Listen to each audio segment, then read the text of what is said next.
Salut à tous, moi c'est Amy, je suis une des haltères du système Zeliana. Pour ceux qui ne nous connaissent pas, on est atteint du trouble dissociatif de l'identité. On est diagnostiqué depuis avril 2020 d'un trouble dissociatif de l'identité par un médecin, neurologue et psychiatre spécialisé dans les troubles dissociatifs. De plus, on vient de valider un Master 1 en biologie, neurobiologie, et nous sommes actuellement dans un Master 2 de recherche en neurobiologie, neurosciences, pour devenir chercheur et faire de la recherche sur le trouble dissociatif de l'identité. À travers ce contenu qu'on passe sur les réseaux sociaux, on essaye de partager et vulgariser nos connaissances scientifiques sur le sujet et aussi apporter notre expérience personnelle sur ce que c'est que de vivre avec ce trouble. Et beaucoup d'entre vous aiment découvrir les haltères de notre système et comme aujourd'hui, moi, Amy, je me sens prête à faire un Meet My Halter, du coup on va filmer ce Meet My Halter avec vous et vous allez pouvoir en découvrir plus sur moi. Vous avez certainement vu plusieurs Meet My Halter avant celui-ci,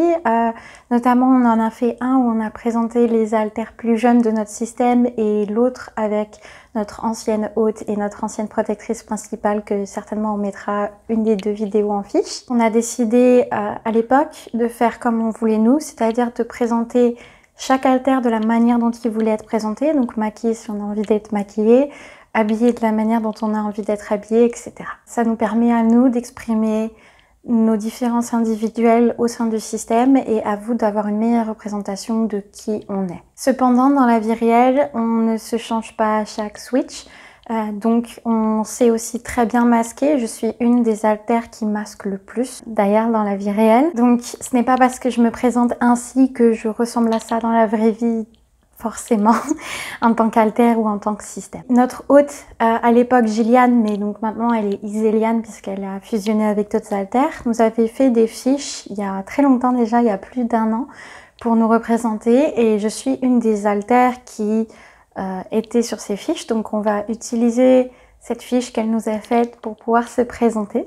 Avant ça, pour vous présenter le système, je tiens à vous dire qu'on est 10 haltères, donc je vous mettrai certainement voilà, la petite fiche avec le nom des 10 haltères et du coup vous comprendrez peut-être un peu mieux ma place dans le système une fois que vous avez compris la place de tout le monde dans le système. C'est pour ça que je tiens à rappeler qu'on est 10 et que je ne suis pas seule. On vous avait donné le choix des vidéos que vous voudriez voir en premier et vous aviez dit que vous vouliez me voir. Il faut savoir que je suis quelqu'un de très timide, donc j'ai beaucoup rigolé de nervosité et je suis pas très à l'aise devant la caméra. C'est pour ça que Iséliane va essayer de m'aider. Mais voilà, je suis contente que vous vouliez me rencontrer. Je suis contente que vous regardiez cette vidéo. Donc n'hésitez pas à vous décrire vous-même dans les commentaires pour que je puisse savoir à qui j'ai affaire aussi quand on lit vos commentaires. Pour que je puisse savoir qui vous êtes en retour. Alors, je m'appelle Amy, j'ai 19 ans. Je suis une haltère qu'on peut considérer comme protectrice puisque je suis une haltère qui s'appelle une caregiver. Je m'occupe du système en tant que nourrice, nounou. On m'appelle souvent la nounou du système d'ailleurs. À l'extérieur, je fronte beaucoup pour faire la cuisine, le ménage et prendre le dessus quand Iséliane n'arrive pas à vivre, donc quand notre hôte n'arrive pas à vivre. Vous allez voir des chiffres et des lettres sur ma fiche. C'est parce que je suis apparemment, selon notre hôte, une ISFJ 6W7. Qu'est-ce que ça signifie? En fait, le ISFJ, c'est parce que c'est mon type MBTI apparemment. Alors, ne me demandez pas trop ce que c'est, j'en connais pas trop. C'est notre hôte qui aime bien le MBTI pour essayer de nous comprendre et de nous classifier. Et elle a mis des adjectifs qui me correspondent assez bien, je trouve. Je suis quelqu'un de très timide et d'assez introverti. Je suis quelqu'un de très douce. Et en fait, elle a mis conservatrice et traditionnelle puisque à l'origine, je suis une nonne. Je vais vous expliquer un peu la situation. Je sais que c'est un peu bizarre dit comme ça. En fait, je suis très chrétienne et comme je suis très chrétienne, je suis un peu à l'opposé de notre hôte qui est quelqu'un qui est polyamoureux, qui fait des choses peut-être qui sont pas trop en accord avec les règles de la société. Alors que moi, je suis quelqu'un de nature très calme et que j'aimerais bien vivre une vie chrétienne où j'aimerais bien en fait fonder une famille et élever des enfants et ça me dérangerait pas d'être une femme au foyer. Et c'est pour ça qu'on m'appelle un peu la nounou. Le fait que je sois une nonne à l'origine, ça vient du fait que j'ai une histoire un peu particulière de comment je suis arrivée dans le système, ou enfin de comment je suis apparue en tant qu'alter. Faut savoir que mon prénom, je l'ai eu dès que je suis venue. Je savais comment je m'appelais et qu'en fait, j'ai une histoire que le cerveau nous a inventée. Donc je suis au courant que cette histoire n'est pas vraie, enfin qu'elle est assez imaginaire, mais pour moi, notre monde imaginaire, notre monde interne est le premier monde dans lequel j'ai existé. Et j'ai existé dedans bien avant d'exister en tant qu'alter qui frontait. J'ai une histoire et cette histoire, elle m'est très personnelle et un peu difficile à aborder. Je suis apparue dans le système en tant qu'alter qui frontait le 26 mars 2020, donc en plein pendant le premier confinement. Et à l'époque, quand je suis arrivée, je n'avais pas conscience que j'étais dans un système. Je n'avais pas conscience que j'étais seule. J'avais l'impression que j'étais arrivée dans un nouveau monde, dans un nouveau corps, sans savoir quoi que ce soit du monde. C'est-à-dire que c'est comme si vous étiez catapulté dans un jeu vidéo, dans une nouvelle histoire, sans savoir comment du coup le corps s'appelait, sans savoir rien de notre histoire. Et c'était très compliqué parce que du coup j'avais très peur de ce qui se passait autour et je n'avais pas compris pourquoi j'étais là et surtout je ne savais rien. Heureusement, je suis affrontée à la maison et les seules connaissances que j'avais, c'était des connaissances juste pures et dures de comment faire une lessive, comment faire à manger avec le matériel qu'il y a là, utiliser le téléphone aussi, je savais faire, mais c'était des connaissances qui me venaient comme si elles me venaient d'un autre monde et que vous connaissiez déjà certains morceaux de l'histoire, mais je ne connaissais pas tout puisque je ne savais pas qui on était. Et à l'époque, on habitait avec quelqu'un. Et cette personne, je ne la connaissais pas. Je ne connaissais ni son prénom, ni ce qu'il faisait avec moi. Et j'ai eu peur puisque je ne savais pas si c'était normal ou pas qu'il soit là, ou si c'était quelqu'un de bien ou non. Et il a fallu du temps pour que je puisse communiquer avec les autres, puisque je n'avais aussi pas de communication avec les autres. Donc ce que j'ai fait, c'est que je me suis dit que j'allais écrire un petit mot, et j'ai écrit un petit mot comme quoi c'était la première fois que j'étais là. Je sais plus si c'était sur notre téléphone ou en réel ou les deux, où j'ai juste écrit un mot comme quoi je ne savais pas où on était, et j'ai demandé du coup à la personne qui était là comment elle s'appelait, ce qu'il faisait là. Il était au courant de notre TDI et nous-mêmes on était déjà au courant, même si on s'est fait diagnostiquer peut-être quelques jours plus tard, des semaines on va dire qu'on se posait des questions. Et ça a été en fait une des fois où aussi notre hôte a eu un total blackout de quand je suis venue, et moi j'avais pas non plus les informations de quand elle était là. Donc au-delà du fait d'être très compliqué, ça a été aussi un des symptômes qui, je pense, a permis qu'on se fasse diagnostiquer. Je vais peut-être vous raconter ce que moi j'ai vécu en tant que personne qui vient de l'intérieur, donc en tant que personne qui a une vie à l'intérieur et qui a eu une vie avant d'apparaître dans ce monde-là. Une vie dans notre cerveau, si vous voulez, une vie dans notre monde imaginaire. J'étais une nonne, donc j'étais une gamine orpheline qui a été donnée à un couvent. J'ai été élevée par des sœurs et je suis devenue sœur à mon tour dans un orphelinat, et je m'occupais d'enfants dans l'orphelinat. Donc c'était un couvent qui était sur la base d'une abbaye qui en fait s'avère être en vrai l'abbaye du Toronnet. Mon monde à moi et mon abbaye dans laquelle j'ai vécu est basée sur l'architecture de cette abbaye-là, que je vous mettrai certainement en photo. Je m'occupais environ d'une vingtaine d'enfants, donc je faisais le linge. J'aimais aussi beaucoup les jardins, donc c'est pour ça que je me suis mise ici, parce que j'aime beaucoup les plantes et j'ai gardé cet amour que j'ai pour les plantes. J'étais vraiment une nonne, donc habillée comme une nonne d'antan, et dans l'abbaye où j'ai vécu, on n'avait pas accès à l'électricité ni l'eau courante venait d'un puits et de certaines galeries, je crois, souterraines. Cet orphelinat, voilà, accueillait une vingtaine d'enfants en bas âge, tous entre 0 et 7 ans, je dirais, 7-8 ans. Il y avait peu d'enfants qui étaient plus âgés. Enfin, je pense pas qu'il y avait des enfants qui étaient plus âgés, ou ce n'est pas moi qui m'en occupais. Et je m'en occupais avec une famille de sœurs, donc on était plusieurs sœurs à s'en occuper. Et ce qui s'est passé, c'est qu'à partir du moment où j'ai été catapultée en dehors ce 26 février 2020, J'ai totalement changé de vie, à l'intérieur comme à l'extérieur, puisque je ne suis plus jamais retournée dans l'orphelinat, dans l'abbaye. Et en fait, maintenant, je vis avec les autres haltères dans le monde intérieur des autres haltères. Il existe dans notre tête un autre monde intérieur duquel je viens. Et on pense qu'en fait, il y a des niveaux et que le mien est en dessous, en fait, celui qui existe dans la tête des autres haltères et dans lequel on vit tous ensemble. Et que peut-être qu'en fait, je vivais dans un état pas de dormance, mais très très éloigné de la conscience de l'hôte et des haltères qui frontent et qui vivent notre vie à présent. On a aussi beaucoup discuté avec notre hôte et en fait on en a conclu qu'on pense que les enfants dont je m'occupais sont certainement en fait des petites parties de nous, des petits fragments de notre enfance qui se sont formés aux âges où apparemment le corps a vécu beaucoup de traumatismes dont je ne suis pas forcément au courant de tout. Et ça paraît très logique puisque les enfants étaient tous orphelins et ils avaient vécu beaucoup de mauvaises choses avant d'arriver à l'orphelinat. Et c'était des enfants qui étaient en manque d'amour et j'étais quelqu'un qui était chargé de leur apprendre un peu la vie, leur faire l'école, etc.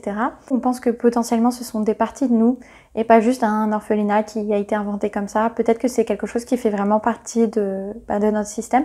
Seulement, ces parties-là sont inaccessibles et que je suis peut-être remontée pour une raison qu'on ne connaît pas exactement, mais qu'il y a une raison à cette époque-là pour que je remonte. Que je puisse m'occuper du corps, certainement parce que l'hôte n'était plus capable d'assurer certaines fonctions. Aussi, elle m'a appris que j'étais une ANP ou une PAN en français, donc une partie apparemment normale, donc je ne contiens aucun trauma du corps. Je suis à peu près au courant de ce qu'on a vécu, mais pas au courant de tout. Et j'ai un certain déni, malheureusement, vis-à-vis des choses, c'est-à-dire que j'ai tendance à penser que ce qui a été vécu par le corps n'a pas existé et qu'en fait on n'a jamais vécu ce genre de choses. Parfois j'ai l'impression qu'en fait les autres haltères n'existent pas vraiment et qu'en fait ils ne sont que des voix dans ma tête et que c'est normal d'avoir une petite voix dans sa tête dans les moments où on est en déni. Du coup j'ai du mal à écouter les autres haltères, je nie les traumatismes et ça fait du mal à certains haltères, notamment à certains haltères enfants. Donc j'essaye de faire ça le moins possible, mais c'est vrai que j'ai beaucoup de mal à accepter qu'on ait vécu des choses pareilles. J'ai beaucoup de mal à accepter que le corps ait vécu ça. C'est très difficile pour moi de vivre en tant qu'haltère dans un système puisque j'ai pas l'impression de comprendre très bien ce qu'est ce trouble avec lequel on vit. J'ai pas l'impression d'avoir un trouble puisque je ne vis pas de trouble du stress post-traumatique, je ne vis pas de flashback et j'ai parfois l'impression que les autres ne sont pas là, les autres n'existent pas, que ce qu'ils ont vécu n'existe pas et que notre corps est très bien et que il faut faire fi de tout ça et oublier tout ça. Donc je suis une des haltères qui est le plus éloignée des traumatismes. En parlant aux autres, je m'en suis rendu compte. Comme je suis quelqu'un de très timide, de très éloigné des réseaux sociaux, c'est très difficile pour moi d'aimer. Je connais pas autant de choses qu'Iseliane, donc notre hôte sur le TDI et sur toutes ces choses-là qu'on vit. Je n'ai pas été faite pour ça. Ensuite... Dans le monde intérieur, j'ai les cheveux très courts et je ressemble physiquement de visage à cette dame qu'elle a mise sur la photo. Mais je suis beaucoup plus ronde. J'aime beaucoup mieux ce corps-là qu'on a à l'extérieur et j'aime prendre soin du corps. Je trouve ce corps très très beau. Et on m'a donné le choix de porter certains vêtements et d'acheter certains vêtements et j'aime beaucoup les chemisiers. Je nous ai acheté beaucoup de chemisiers en dentelle ou des choses voilà qui sont très sobres ou glamour et d'un ancien temps puisque... à l'origine, j'étais une nonne. Je suis aussi quelqu'un qui est du coup très religieuse et très chrétienne. Notre hôte Iseliane m'a appris que c'est parce que quand on était plus jeune, donc quand on était au collège et au lycée, on a reçu une éducation chrétienne très forte et on a fait notre confirmation. Par conséquent aussi, on a donné des cours de catéchisme au lycée à des plus petits. J'enseignais du catéchisme aux petits dans notre monde intérieur, donc certainement que je répétais des choses qu'elle a appris en fait elle-même à cette époque-là. Donc je crois en Dieu et je suis catholique, donc je crois en la Trinité et je crois au mariage, à l'importance de l'amour et de la famille. Je m'entends mal avec certains haltères parce que justement ils sont très éloignés de ça. Iseliane, j'ai beaucoup de mal avec sa manière d'être polyamoureuse, etc. puisque ça va contre mes valeurs. Mais j'accepte que ce n'est pas que mon corps et que c'est son corps avant tout, qu'elle s'identifie beaucoup plus à ce corps-là que moi. Je m'entends très mal avec la diva. La diva est une haltère qui est beaucoup trop indécente, qu'elle fait des choses que je trouve indécentes avec notre corps. Elle le sait et elle me trouve beaucoup trop prude. Chaque haltère a des relations spéciales avec les autres. Mon rêve dans cette vie-là aussi maintenant, ce serait de, voilà, d'avoir un mariage et d'avoir des enfants et de pouvoir fonder une famille et m'occuper d'une famille. J'espère qu'Iseliane un jour aura des enfants, même si elle n'en veut pas. Peut-être que quand je fusionnerai avec elle, elle aura envie d'enfants. Bon, ce n'est pas pour l'instant le cas. Ensuite, elle a mis quelques ans de mes triggers. Forcément, comme je suis quelqu'un de très religieuse, j'aime beaucoup les jardins et surtout les jardins dans des monuments chrétiens. Et j'aime beaucoup les monuments chrétiens en général. On a visité beaucoup de monuments et je voulais visiter Lourdes, ce qui a été fait. Donc je mettrai des images certainement à côté de Lourdes et de moi à Lourdes. Et on a acheté à Lourdes la petite croix que vous voyez là. C'est pour ça que j'ai décidé de la mettre là dans le décor. Un chapelet, parce que quand je suis là, j'aime prier. J'aime beaucoup les chants religieux. Et on a été dans la chorale apparemment quand on était plus jeune. J'ai aussi mis ici le rosaire de mon copain, enfin de notre petit ami Jean, qui l'a acheté au Mont-Saint-Michel. Donc on a été aussi au Mont-Saint-Michel. Des endroits religieux qui sont dotés d'une histoire complètement folle et que j'ai beaucoup aimé découvrir. On va certainement me demander si Iseliane est aussi chrétienne que moi. Pas du tout. Iseliane est agnostique, donc elle n'est pas croyante en Dieu. Certains alters, on va dire, sont agnostiques, d'autres peut-être plus athées. On a des croyances différentes et comment on s'accorde vis-à-vis de nos croyances. Iseliane respecte mes croyances, je respecte les siennes aussi. Je respecte le fait qu'elle ne croit pas en Dieu de la même manière que moi et qu'elle fasse des choses différentes avec ce corps-là, à partir du moment où elle respecte quand même mes limites quand moi je suis là. Et on fait des pactes entre nous. Donc par exemple, elle a bien voulu qu'on aille à Lourdes pour me faire plaisir. Elle a bien voulu qu'on achète des plantes pour me faire plaisir.